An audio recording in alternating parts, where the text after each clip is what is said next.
ಯಾರು ಇದು ಚಿಂತಾಮಣಿ ಕಡಲೆಕಾಯಿಲಿ ಸೂಪರ್. ಚಿಂತಾಮಣಿ ಅಗಸ್ತ್ಯರ ರಸವಿದ್ಯೆಗಳಲ್ಲಿ ಅತ್ಯಂತ ಹೆಚ್ಚು ಕ್ಲಿಷ್ಟವಾದ ರಸವಿದ್ಯೆ. ಬಯಸಿದ್ದನ್ನೆಲ್ಲ ಕೊಡುವುದು ಚಿಂತಾಮಣಿ ಅಂತ ಅರ್ಥ. ಚಿಂತಾಮಣಿ ಅನ್ನೋದು ಆ ಊರಿಗೆ ಹೆಂಗ್ ಬಂತು ಆಶ್ಚರ್ಯ. ಅದು ಚಿಂತಾಮಣಿ ಅಂದ್ರೆ ಹನುಮಂತ ಅಂತ ಅಷ್ಟ ಸಿದ್ಧಿಗಳನ್ನ ಸಾಧಿಸಿದವನು ಅಂತ. ಅವನು ಹನುಮಂತನ ಹತ್ರ ಒಂದು ಗುಣ ಇತ್ತಂತೆ, ನೋ ಹೇಳ್ತಿರ್ಲಿಲ್ಲ. ಅದಕ್ಕೂ ಇಲ್ಲ ಏನ್ ಕೇಳಿದ್ರೆ ಹ್ಞೂ ಅಂತಿದ್ದ.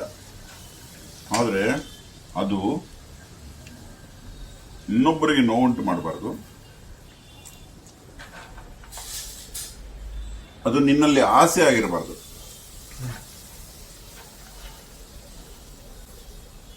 ಅಂತ ಹೆಸರು ಚಿಂತಾಮಣಿ. ಕಡಲೆಕಾಯಲ್ಲಿ ಕೂಡ ನೋಡು, ಜಗತ್ತಲ್ಲಿ ಚಾಲೆಂಜ್ ಮಾಡ್ತೀನಿ, ಇಷ್ಟು ರುಚಿಯಾದ ಕಡಲೆಕಾಯಿ ಜಗತ್ತಲ್ಲಿ ಇನ್ನೊಂದಿದ್ರೆ ನೀ ಹೇಳ್ದಂಗೆ ಕೇಳ್ಬಿಡ್ತೀನಿ ಅಂತ ಕಡಲೆಕಾಯಿ. ಆದ್ರೆ ಒಂದು ಗಾಬರಿ ಉಂಟು ಮಾಡ್ತಾ ಇದೆ ನನಗೆ. ಈ ಕಡಲೆಕಾಯಿ ಬೆಳೆನೇ ಇಲ್ದಂಗ ಆಗ್ಬಿಟ್ರಿ. ಬರಗಾಲ ಅಂತಾರಲ್ಲ, ಹಿಂದೆ ಬರ್ತಿತ್ತು 12 ವರ್ಷ ಬರಗಾಲ. ಕಡಲೆಕಾಯಿ ಏನೋ ಹುಣಸೆ ಎಲೆ ಕೂಡ ಇರ್ತಿರ್ಲಿಲ್ಲ, ಹುಣಸೆ ಎಲೆನೂ ಇರ್ತಾ ಇರ್ಲಿಲ್ಲ, ಮರಗಳಲ್ಲಿ ಎಲೆ ಇರ್ತಿರ್ಲಿಲ್ಲ. 12 ವರ್ಷ ಬರಗಾಲ. ಎಲ್ಲ ಸಾಹುಕಾರರು ಕೂಡಿಟ್ಕೊಂಡಿರೋ ಧಾನ್ಯ ಇದ್ರೆ ಇತ್ತು, ಇಲ್ಲ ಅಂದ್ರೆ ಇಲ್ಲ. ಇಲಿಗಳು ಇಲ್ಲದಂಗ ಆಗೋಯ್ತು. ಆ ಬಂಕಿಮಚಂದ್ರರು ಒಂದೇ ಮಾತ್ರ ಬರ್ದಿರಲ್ಲ, ಆನಂದ ಮಠದಲ್ಲಿ ಬರ್ದಿದ್ದಾರೆ. ಆ ಬರಗಾಲ ಹೆಂಗಿತ್ತು ಅಂದ್ರೆ ತಿಂತಾ ಇದ್ರೆ ಮಾತಾಡಕ್ಕೆ ಆಗಲ್ಲ. ಬರಗಾಲ ಹೆಂಗಿತ್ತು ಅಂದ್ರೆ ಒಂದು ತಾಯಿ ಮಗುನ ಎತ್ಕೊಂಡು ಫುಲ್ ಬೋನ್ಸ್, ಮಗು ತಾಯಿನೂ ಬೋನ್ಸ್, ತಿನ್ನೋದಕ್ಕೆ ವಾರಗಟ್ಲೆ ತಿಂಡಿ ಇಲ್ಲ. ಹಿಂಗೆ ದೇಕ್ಕೊಂಡು ಬರ್ತಾಳೆ ಭಿಕ್ಷೆ ಬಿಡಕ್ಕೆ ಸಾಹುಕಾರ ಮನೆಗೆ.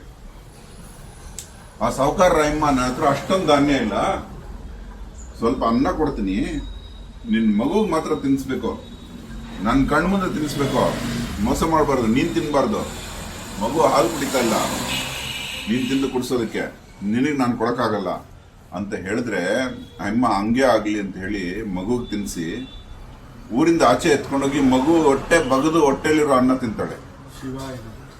ಅದು ಬರಗಾಲ ಅಂದ್ರೆ. ಬರಗಾಲ ಯಾಕೆ ಬರುತ್ತೆ ಅಂದ್ರೆ, ಬರಬಾರದ ಬರಗಾಲ ಬರೆಸಿಕೊಂಡ್ರೆ ಬರುತ್ತೆ. ಏನು ಅಂದ್ರೆ ಜನಗಳು ಅಜ್ಞಾನದಿಂದ ಸಂಸಾರ ನಡೆಸೋಕ್ಕಾಗದೆ ಮದುವೆ ಆಗೋದು ಸರಿನಾ ತಪ್ಪ? ನೀನ್ ಮದುವೆ ಆಗ್ತೀಯಾ, ಐಮನ್ ಇಲ್ಲಿ ಬಿಟ್ಬಿಟ್ಟು ದುಬೈಗೆ ಹೊಟ್ಟೋಗ್ತೀಯ ಅಂದಿಟ್ಟು ತಪ್ಪು. ಹಾಗೆ ಜಮೀನ್ ತಗೊಂಡು ಉಳ್ದೇ ಇದ್ರೆ ತಪ್ಪು. ತಪ್ಪು, ಹೌದು. ಕ್ಷೇತ್ರ ಪಡೆದ ಮೇಲೆ ಕ್ಷೇತ್ರಜ್ಞ ಉಳ್ಬೇಕು, ಗೋಸೇವೆ ಮಾಡ್ಬೇಕು, ಏನೋ ಒಂದು ಉಳುವವನ್ನು. ಅದಕ್ಕೆ ಇಂದಿರಾ ಗಾಂಧಿ ದೇವರಾಜ ಅರಸು ಟೈಮಲ್ಲಿ ಉಳುವವನದೇ ಭೂಮಿ ಅಂತ ಒಂದು ನೀತಿ ತಂದು, ಅವರು ಅವಾಗ ಆ ನೀತಿ ತರದೇ ಇದ್ದಿದ್ರೆ ಇವತ್ತು ಬರಗಾಲದಲ್ಲಿ ಇರ್ತಿದ್ವಿ ನಾವು. ಪ್ರತಿಯೊಬ್ಬ ರೈತನಿಗೂ ಮಿನಿಮಮ್ 6 ಗುಂಟೆ ಸಿಕ್ತು. ಮಿನಿಮಮ್ 1000 ಗಟ್ಟಲೆ ಎಕರೆ ಒಂದು ಬರಡ್ ಬಿಟ್ಟಿದ್ದು ದಬ್ಬಾಳಿಕೆ ಮಾಡ್ತಾ ಇರುವಂತಹ ಜಮೀನ್ದಾರಿ ಸಂಸ್ಕೃತಿ ಹೋಯ್ತು. ಜಮೀನ್ ಇರೋರು ಬಾಂಬೆಗೆ, ಕಲ್ಕತ್ತಾಗೆ ಹೋಗಿ ಹೋಟೆಲ್ ಬಿಸ್ನೆಸ್ ಮಾಡಿದ್ರು. ಯಾಕಂದ್ರೆ ಉತ್ತಿರ್ಲಿಲ್ಲ ಅವ್ರು ಉತ್ತಿದ್ರೆ ಅವ್ರದೇ ಆಗ್ತಿತ್ತು ಜಮೀನು. ಎಂತ ಧೈರ್ಯವಾದ ನಿರ್ಧಾರ ಇಂದಿರಾ ಗಾಂಧಿ ಅವ್ರದ್ದು ಅಂದ್ರೆ, ಎನಿ ಟೈಮ್ ಮರ್ಡರ್ ಆಗ್ಬೋದಾಯ್ತು. ಯಾಕಂದ್ರೆ ಜಮೀನ್ದಾರಿಗಳು ಅಷ್ಟು ಬೇಗ ಬಿಟ್ಕೊಡೋರಲ್ಲ. ಎಲ್ಲರೂ ಸೇರಿಸಿ 10,000 ಹಾಕೊಂಡ್ರು ಕೋಟಿಗಟ್ಟಲೆ ದುಡ್ಡಾಗೋದು. ಅದನ್ನು ಯಾರಿಗಾದ್ರೂ ಸುಪಾರಿ ಕೊಟ್ಟಿದ್ರು ಪ್ರಧಾನಿ ಮುಗಿಸೋ ಅಂತಿತ್ತು. ಅಂತ ರಿಸ್ಕ್ ತಗೊಂಡು ಮಾಡಿದ್ರು. ಅವಾಗ ದಬ್ಬಾಳಿಗೆ ಅನುಭವಿಸಿರೋ ರೈತರೆಲ್ಲ ತಮ್ಮ ಬೆಳೆ ತಾವು ಬೆಳ್ಕೊಂಡು ಮೇಲ್ ಬಂದ್ರು. ಇವಾಗ ಮತ್ತೆ ಅಂತಹ ಕಾಲ ಕಾಣ್ತಾ ಇದೆ ನಂಗೆ. ಎಲ್ಲ ದುಡ್ಡಿರೋರು ಜಮೀನ್ ತಗೋತಾ ಇದ್ರೆ ಉಳೋದಿಲ್ಲ, ಖಾಲಿ ಬಿಟ್ಬಿಡೋದು. ಕಡಲೆಕಾಯಿ ಸಿಗಲ್ಲ ಅಲ್ಲಿ, ಮುಳ್ತತ್ತಿ ಬೆಲೆ ಹಾಕೊಡೋದು. ಇದಕ್ಕೆ ಹೇಳೋಕೆ ಜ್ಯೋತಿಷ್ಯ ಬೇಕಾಗಿರ್ಲಿಲ್ಲ. ಸಂತ ಶ್ರೀ ಶ್ರೀ ಶ್ರೀ ವೀರಬ್ರಹ್ಮೇಂದ್ರ ಸ್ವಾಮಿ ಇದಾರಲ್ಲ, ಪೋತಲೂರಿ ವೀರಬ್ರಹ್ಮೇಂದ್ರ ಸ್ವಾಮಿ ಇದಾರಲ್ಲ, ಅವರು ಕಾಲಜ್ಞಾನಿ. ನಮ್ಮ ಕೈವಾರ ನಾರಾಯಣಯ್ಯ ತಾತ ಇದಾರಲ್ಲ, ಅವರು ಕಾಲಜ್ಞಾನಿ. ಆದ್ರೆ ಅವ್ರು ಯಾವ ಜ್ಯೋತಿಷ್ಯ ಓದಿರ್ಲಿಲ್ಲ. ಕಾಲಜ್ಞಾನ ಅಂದ್ರೆ ಮೆಟ್ಟಿಲಿಲ್ಲದೆ ಬೆಟ್ಟ ಹತ್ತುವ ಒಂದು ಶಕ್ತಿ. ಅದು ಜ್ಯೋತಿಷ್ಯ ಅನ್ನೋದು ಒಂದು ಸಬ್ಜೆಕ್ಟ್ ಇಂದ ಕಂಡುಹಿಡಿಯೋದು, ವಿಜ್ಞಾನ ಅನ್ನೋದು ಒಂದು ಸಬ್ಜೆಕ್ಟ್ ಇಂದ ಮಳೆ ಬರ್ತಾ ಇಲ್ವಾ ಕಂಡುಹಿಡಿಯೋದು. ಆದ್ರೆ ಯಾವ ವಿದ್ಯೆ ಇಲ್ಲದೆ ಮಳೆ ಬರ್ತಾ ಇಲ್ವಾ, ಭೂಮಿಯಲ್ಲಿ ನೀರು ಇದೆಯಾ ಇಲ್ವಾ, ಏನಾಗುತ್ತೆ ಅಂತ ಕಂಡುಹಿಡಿಯೋದೆ ಕಾಲಜ್ಞಾನ. ಕಾಲದ ಅಳತೆ ಮಾಡಿ ಕಾಲಜ್ಞಾನ. ಏನು ಕಾಲಜ್ಞಾನ ಅಂದ್ರೆ, ಇವಾಗ ನಡೀತಾ ಇರುವಂತಹ ಈ ಅರಾಜಕತೆ ಇದೆಯಲ್ಲ, ರೈತರಲ್ಲೂ ತಪ್ಪಿದೆ. ನಾನು ಹೇಳ್ತಾ ಇದ್ದೀನಿ, ಈ ಬಂಗಾರದ ಶೋಕು, ಮದುವೆಯಲ್ಲಿ ಬಂಗಾರನೇ ಇಡಬೇಕು, ಔತಣ ಕೊಡ್ಲೇಬೇಕು, 7,000 ಜನಕ್ಕೆ ಊಟ ಅರೇಂಜ್ ಮಾಡಬೇಕು. ಮದುವೆ ಬಂದ್ರೆ ಸಾಕು 7 ವರ್ಷಕ್ಕೆ ಆಗುವಷ್ಟು ಸಾಲ. ನಮ್ಮ KRS ಅಲ್ಲಿ ನೀರಿದ್ರು ಕೂಡ ಮಂಡ್ಯದಲ್ಲಿ ಅತ್ಯಂತ ರೈತರ ಆತ್ಮಹತ್ಯೆ ಜಾಸ್ತಿ ಆಗಿದೆ. ಬೀದರ್, ಕೋಲಾರಲ್ಲಿ ಯಾವ ಡ್ಯಾಮ್ ಇಲ್ಲದೆ ಇದ್ರು ಅತ್ಯಂತ ಕಡಿಮೆ ಆತ್ಮಹತ್ಯೆಗಳಾಗಿದೆ. ಅಂದ್ರೆ ಇರುವ ಕಡೆನೆ ರೈತರು ಹೋಗ್ತಾ ಇದಾರೆ. ಅದರಲ್ಲಿ ರೈತರ ಅಜ್ಞಾನನೂ ಇದೆ, ಜನರ ಅಜ್ಞಾನ ಇದೆ. ಇಲ್ಲದ ಬ್ಯಾಂಕುಗಳೆಲ್ಲ ಅಲ್ಲಿ ಹೋಗ್ಬಿಟ್ಟು ಅವರಿಗೆ ಲೋನ್ಗಳು ಕೊಟ್ಟು ಬೆಳೆ ಬಂದ ತಕ್ಷಣ ಕಿತ್ಕೊಂಡ್ಬಿಡ್ತಾರೆ ಬಡ್ಡಿಗಳು. ದಾರಿ ಉದ್ದಕ್ಕೂ ಜೂಜು ಅಡ್ಡಗಳು. ಅವನು ಹಣ ತಗೊಂಡು ಹಿಂಗ ವಸ್ತು ಮಾಡಿ ಹಣ ತಗೊಂಡು ಮನೆ ಸೇರೋದ್ರೊಳಗಡೆ ಈ ಜೂಜಲ್ಲಿ ಮನಸ್ಸು ಗೆಲ್ಲೋಣ ಅನ್ನೋಂತಹ ಜೂಜು ಅಡ್ಡಗಳು. ಎಲ್ಲರನ್ನೂ ನಾನು ಹೇಳ್ತಿಲ್ಲ, ಬುದ್ಧಿವಂತ ರೈತರು ಚೆನ್ನಾಗಿದ್ದಾರೆ. ಇಷ್ಟರ ನಡುವೆ ವಿದೇಶಿ ನಮ್ಮ ಶೇತ್ಕಡಿ ವಿದೇಶಿ ಇದೆಯಲ್ಲ, ಅದಕ್ಕೆ ಗೊಬ್ಬರಗಳು, ಕ್ರಿಮಿನಾಶಕಗಳು, ಅರ್ಧ ಬೆಳೆನ ಅವರೇ ತಿಂತಾ ಇದ್ದಾರೆ. ಆ ವಿದೇಶಿ ಕಂಪನಿಗಳು ಕಾಡುಗಳನ್ನು ಖರೀದಿ ಮಾಡಿ 100 ಎಕರೆ ಖರೀದಿ ಮಾಡಿ ಲ್ಯಾಂಡ್ ಬ್ಯಾಂಕಿಂಗ್ ಮಾಡ್ತಾ ಇದ್ದಾರೆ. ಓಕೆ, ಏನಾದ್ರೂ ಮಾಡ್ಕೊಂಡು ಅವ್ರವ್ರ ಇಷ್ಟ ಅವ್ರ ಬದುಕೊಳ್ಳಿ ಅಂದ್ರೆ ಕೊಡೆಗೆ ಕಡ್ಲೆಕಾಯಿ ಇಲ್ದಂಗಾಗುತ್ತೆ. ಏನಾಗತ್ತೆ, ಹಣ ಇದೆ, ನಿನ್ನ ಹತ್ರ ಕೋಟಿ ಇದೆ, ನನ್ನ ಹತ್ರ 2 ಕೋಟಿ ಇದೆ, ಅವ್ರ ಹತ್ರ 3 ಕೋಟಿ ಇದೆ, ನೋಟ ತಿನ್ನಕ್ಕಾಗುತ್ತೆ. ಕೊರೋನಾ ಟೈಮಲ್ಲಿ ಆಕ್ಸಿಜನ್ ಖರೀದಿ ಮಾಡಕ್ಕಾಗದೆ ಸತ್ರು ಜನ. ಆದ್ರೆ ದಿನಕ್ಕೆ 4 ಕೋಟಿ ರೂಪಾಯಿ ಆಕ್ಸಿಜನ್ ಕೊಡುವಂತಹ ಒಂದೊಂದು ಮರನ ಕಡಿಯುವಾಗ ಒಬ್ಬನು ಅಡ್ಡ ಹೋಗಿಲ್ಲ. ಆ ಮರನ ಕಡಿಬಾರದು. ಈಗಲೂ ಕಡಿದು ಸಾಯ್ತಾ ಇದಾರೆ. ಕೊರೋನಾ ಮತ್ತೆ ಬಂದ್ರೆ ಉಸಿರುಗಟ್ಟಿ ಸಾಯ್ತಾರೆ. ನೋಟ್ ಉಳಿಸೋದಿಲ್ಲ ಅವಾಗ ದುಡ್ಡು. ನಿಮ್ ಜೀವನ ಒಂದ್ ಕಡೆ ಹಿಂಗ್ ಮಾಡ್ತಾ ಇದಾರೆ. ರೈತರು ನೆರಳು ಬಿದ್ರೆ ಬೆಳೆ ಬರಲ್ಲ ಅಂತ ಜಮೀನುಗಳಲ್ಲಿರೋ ಎಲ್ಲ ಮರಗಳನ್ನ ಕಡ್ಕೊಂಡು ಸತ್ತಿದ್ದಾರೆ. ಬೇಜಾರಾಗತ್ತೆ, ಬುದ್ಧಿ ಇಲ್ಲ. ಅತ್ಯಂತ ಹೆಚ್ಚು ಕಾಡಿರೋ ಚಾಮರಾಜನಗರದಲ್ಲಿ ಆಕ್ಸಿಜನ್ ಇನ್ಸಿಡೆಂಟ್ ಆಯ್ತು. ಕಾಲಜ್ಞಾನ ಅಂದ್ರೆ ಇದೇ ಕಣೋ. ಇಂದಿನ ಪರಿಸ್ಥಿತಿ, ಜನಗಳ ಗುಣನ ಅರಿತು ಮುಂದೆ ಏನಾಗ್ಬೋದು ಅಂತ ಹೇಳೋದೇ ಕಾಲಜ್ಞಾನ.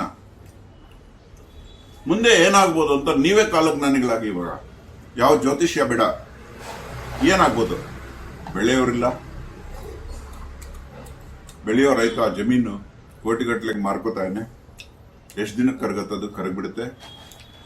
ಆ ಕೂಡಿಟ್ಟ ದುಡ್ಡನ್ನ ತೆಗೆಯೋದಕ್ಕೆ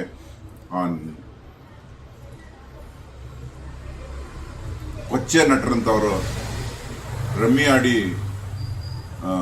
ಹಣ ಗೆಲ್ಲಿ ಅಂತ ಅದನ್ನು ಕಿತ್ತು ತಿಂತಾ ಇದ್ದಾರೆ.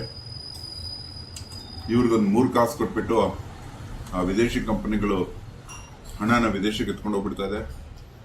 ಬ್ರಿಟಿಷರು ಇದ್ದು ಲೂಟ್ ಮಾಡೋದು ಒಂದೇ, ಇವಾಗ ಇಲ್ಲದೆ ಇರೋರು ಅಜ್ಞಾನದಿಂದ ನಮ್ಮನ್ನು ಲೂಟ್ ಮಾಡೋದು ಒಂದೇ. ಏನು ಮದುವೆಗಳಲ್ಲಿ ಬಂಗಾರ, ಹಳೆ ಕಾಲದ ಪದ್ಧತಿ, ಬಂಗಾರ ಇಡ್ಲೇಬೇಕು. ಯಾವನ್ ಹೇಳ್ದ? ಜ್ಯುವೆಲ್ರಿ ಇಟ್ರು ಕೂಡ ಹಿಂದೆ ಮದುವೆಯಲ್ಲಿ ನೋಡತ್ತಷ್ಟೇ ಆ ವಧು ಪಾಪ ಹಾಕೊಳ್ಳಕ್ಕೆ ಬಿಡ್ತಿರ್ಲಿಲ್ಲ. ಅತ್ತೆ ಮನೆಯವ್ರು ಅಡ ಇಟ್ಟವರು, ಇಲ್ಲಾಂದ್ರೆ ಗೊತ್ತಿಲ್ಲದೆ ತವ್ರ ಮನೆಯವ್ರು ಅಡ ಇಟ್ಬಿಟ್ಟವರು, ಮಾರ್ಕೊಂಡ್ಬಿಡೋರು. ಯಾವ ಹುಡುಗಿನೂ ಸರಿಯಾಗಿ ಎಂಜಾಯ್ ಮಾಡಿಲ್ಲ. ಇಮಿಟೇಷನ್ ಜ್ಯುವೆಲ್ರಿ ಸೂಪರ್ ಆಗಿ ಬಂದಿದೆ. ಒಳ್ಳೆ ರಾಣಿ ರಾಸಮಣಿ ತರ ಅಲಂಕಾರ ಮಾಡ್ಬೋದು. ಜೀವನದಲ್ಲಿ ಏನ್ ಬೇಕೋ ಅದ್ ನೋಡ್ರು. ಯೋಗ್ಯತೆ ಇದ್ರೆ ಜಮೀನ್ ತಗೊಂಡಿದ್ರೆ ಬೆಳೆ ಸಾಯಿರೋ. ಕೆಲಸದವರು ಯುಪಿಯಿಂದ, ಬಿಹಾರಿಂದ, ನಮ್ಮ ಕರ್ನಾಟಕದ ಉತ್ತರ ಕರ್ನಾಟಕದಿಂದ ಪಾಪ ತುಂಬಾ ಜನ ರೈತರು ಕೈಯಲ್ಲಿ ಕೆಲಸ ಇಟ್ಕೊಂಡು ಪರದಾಡ್ತಾ ಇದಾರೆ. ಅವ್ರಿಗೆ ಕೆಲಸ ಕೊಡ್ರೋ, ಗೋಶಾಲೆಗಳು ನಡೆಸ್ರೋ, ಪ್ರಾಣಿ ಪಕ್ಷಿಗಳನ್ನು ಸಾಕ್ರೋ. ನಿಮ್ ಜಮೀನಲ್ಲಿ ಬರ್ಡ್ ಬಿಟ್ಕೊಂಡ್ರೆ ಬರ್ಡ್ ಆಗ್ಬಿಡ್ತೀರಿ. ಬರ್ಡ್ ಬಿಟ್ಕೊಂಡು ಯಾಕ್ರ ಇಟ್ಕೋತೀರಿ? ಭೂಮಿನ ಮಾರ್ಕೊಂಡು ಬದುಕೋದು, ಭೂಮಿನ ಅಡ ಇಡೋದಂದ್ರೆ ತಾಯಿನ ಅಡ ಇಟ್ಟಂಗಂತೆ ವೇದಗಳು ಹೇಳುತ್ತೆ. ಹೌದು. ಬಂಗಾರದ ಮನುಷ್ಯ ಪಿಕ್ಚರ್ ಬಂದ್ರೆ ಕಲ್ಲಿರೋ ಜಮೀನ ಅವನು ಫಲವತ್ತು ಮಾಡೋದ್ ನೋಡಿ ಎಷ್ಟು ಜನ ಫಾಲೋ ಮಾಡಿದ್ದಾರೆ.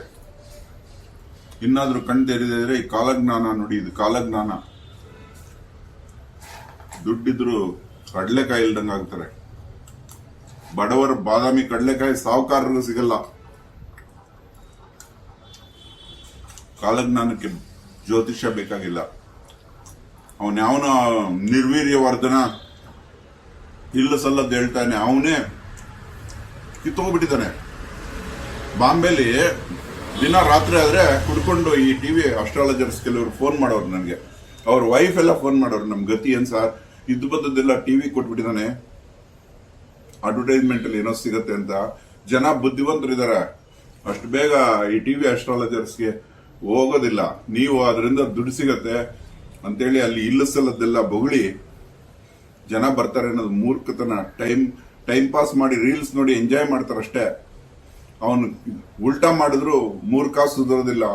ಅವನು ನಿರ್ವೀರ್ಯವರ್ಧನ ಇಲ್ಲ ಸಲ್ಲದ್ ಹೇಳ್ತಾ ಇರ್ತಾನೆ. ಇನ್ ಸ್ವಲ್ಪ ದಿವಸಕ್ಕೆ ಅವನು ದೇವ್ರು ಆಗ್ಬಿಡ್ತಾನೆ. ಮತ್ತೆ ಲಾಸ್ಟ್ ಅಲ್ಲಿ ಆಶಾರಾಮ್ ತರ ಜೈಲ್ಗೆ ಹೋಗ್ತಾನೆ. ಬೇಡ, ಜೈಲ್ಗೆ ಹೋದ್ರು ಸಹ ಒಂದು ಒಳ್ಳೆ ಕೆಲ್ಸಕ್ಕೆ ಹೋಗ್ರು. ಜೈಲ್ ದೇವಾಲಯ ಹಾಕೊಂಡ್ರು. ಜೈಲಲ್ಲಿ ಏನ್ ಮಜಾ ಸಿಗುತ್ತೆ ಗೊತ್ತಾ? ಜೀವನ ಪರಿವರ್ತನೆ ಮಾಡ್ತಾ ಜೈಲು. 14 ದಿವಸ ಜೈಲಲ್ಲಿ ಇದ್ದು ಬಂದೀನಿ. ಒಂದು ಹೆಣ್ಣು ಮಗುಗೋಸ್ಕರ, ಒಂದು ಹೆಣ್ಣು ಮಗು ಮಾನ ಸಂರಕ್ಷಣೆಗೋಸ್ಕರ ಹೋದ್ರೆ ಅಂತದಕ್ಕೆ ಹೋಗ್ಬೇಕು ಅಂದ್ರೆ ನೀವು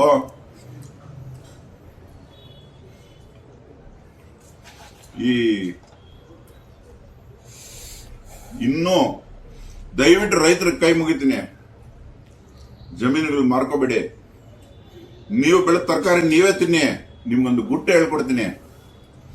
ನಿಮಗೆ ನಿಮ್ಮ ಮನೆಯವರು ಬದುಕೋಕೆ. ನಮ್ಮ ಮನೇಲಿ ಜಮೀನಿದ್ದಾಗ ಕಣಜದಲ್ಲಿ ಭತ್ತ ಶೇಖರಿಸಿ ನಾವೇ ವರ್ಷ ಎಲ್ಲ ತಿಂತಿದ್ವಿ. ಮಾರ್ತಾನೆ ಇರ್ಲಿಲ್ಲ ನಮ್ಮ ತಾತ. ನಮಗೋಸ್ಕರ ಬೆಳೆಸ್ಕೊಳ್ರು. ನಿಮ್ ಜಮೀನಲ್ಲಿ ನಿಮ್ಗೋಸ್ಕರ ಬದುಕ್ರೋ, ಮಿಕ್ಕಿರೋದನ್ನ ಮಾರ್ಕೊಳ್ರು. ಇಂಪಾರ್ಟೆಂಟ್ ಹೇಳ್ತಾ ಏನ್ ಕೇಳಿ ನಿಮ್ಗೆ. ನಿಮ್ಮ ಜಮೀನಲ್ಲಿ 1 ಎಕರೆ ಇದ್ರು ಕೂಡ ಒಂದು ಭಾಗದಲ್ಲಿ ಸಲಾಡ್ ತರಕಾರಿ ಬೆಳೀರಿ, ಇನ್ನೊಂದು ಭಾಗದಲ್ಲಿ 4-5 ಹಣ್ಣು ಹಂಪಲು ಬೆಳೀರಿ, ಇನ್ ಮಿಕ್ಕಿರೋ ಭಾಗದಲ್ಲಿ ಅಕ್ಕಿ ರಾಗಿ ಗೋಧಿ ಬೆಳೀರಿ. ನಿಮ್ ಮನೇಲಿ ಬದುಕೋದ್ ನೋಡ್ಕೊಳ್ಳಿ. ಮಾರ್ಬೇಡಿ ನೀವು ಜಮೀನು. ಮಾರಿದ್ರೆ ಮಾರ್ದವನು ಹೋದ, ಕೊಂಡವನು ಹೋದ. ಕೊಂಡವನು ಉಳ್ತಾನ ಕೇಳ್ತೀರೇನ್ರ ನೀವು ನಿಮ್ ಮನೆ ಅದಂತೂ ಹೋಗ್ಬಿಟ್ಟಿದೆ ಮಾನವೀಯತೆ. ನಮ್ಮ ಮನೆ ನಾಯಿ ಮರಿನ್ ಕೊಟ್ರು ನೀವು ಇದನ್ನ ಸಾಕ್ತೀರಾ ಇಲ್ವಾ ಅಂತ ಯೋಚನೆ ಮಾಡ್ತಾರೆ ಜನ. ನೀವು ಕರೆಕ್ಟ್ ಆಗಿ ಸಾಕ್ತೀರಾ ಅಂತ ಕೇಳ್ತಾರೆ. ಹಸುಗಳನ್ನ ಡೈರೆಕ್ಟ್ ಆಗಿ ಕಸಾಯಿಖಾನೆ ಕೊಡ್ತಾ ಇರಿ. ದೇಶಕ್ಕೆ ವಿರುದ್ಧ ಅದು. ನಮ್ ಹಿಂದೆ ಎತ್ತುಗಳನ್ನು ಕೊಡ್ಬೇಕಾದ್ರೆ ಕಾಲ್ ಮೇಲೆ ಬಿದ್ದು ಆಳ್ತಾ ಇದ್ರು ರೈತರು ಎತ್ತಿನ ಸಂತೆಲಿ. ಅವನು ಎದುರು ಮನೆ ಅನ್ನೋದು ನಿನ್ನಿಂದ ಚೆನ್ನಾಗಿ ನೋಡ್ಕೋತೀನಿ ಅಂತ ವಾದ ಮಾಡೋವರೆಗೂ, ಅವನು ಮಾತು ಕೊಡೋವರೆಗೂ ಬಿಡ್ತಿರ್ಲಿಲ್ಲ.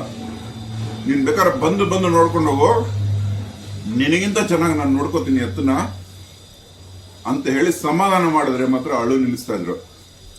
ಯಾವ ಅಳು ಇಲ್ಲದೆ ಮಾಡ್ಕೋತಾ ಇದಿರಲ್ರೋ. ನನ್ಗೆ ಗೊತ್ತು ನಿಮ್ಗೆ ಸಾಕೋಕಾಗ್ತಿಲ್ಲ. ದೇಶದಾದ್ಯಂತ ಗೋಶಾಲೆಗಳು ಎದ್ದಿದೆ. ದಯವಿಟ್ಟು ಅಲ್ಲಿ ಬಿಟ್ಬಿಡಿ. ನೀವು ಅನೇಕ ಪ್ರಶ್ನೆಗಳು ಮೂಡಬಹುದು. ಒಂದು ಕಾರುಣ್ಯ ಇರುತ್ತೆ. ಹಾಲು ಕೊಡೋ ತಾಯಿ ತರ ನೋಡ್ರೋ. ಏ ಸೆಕೆಂಡ್ ವರ್ಲ್ಡ್ ವಾರ್ ಬಗ್ಗೆ ನೋಡಿ ಸ್ವಲ್ಪ.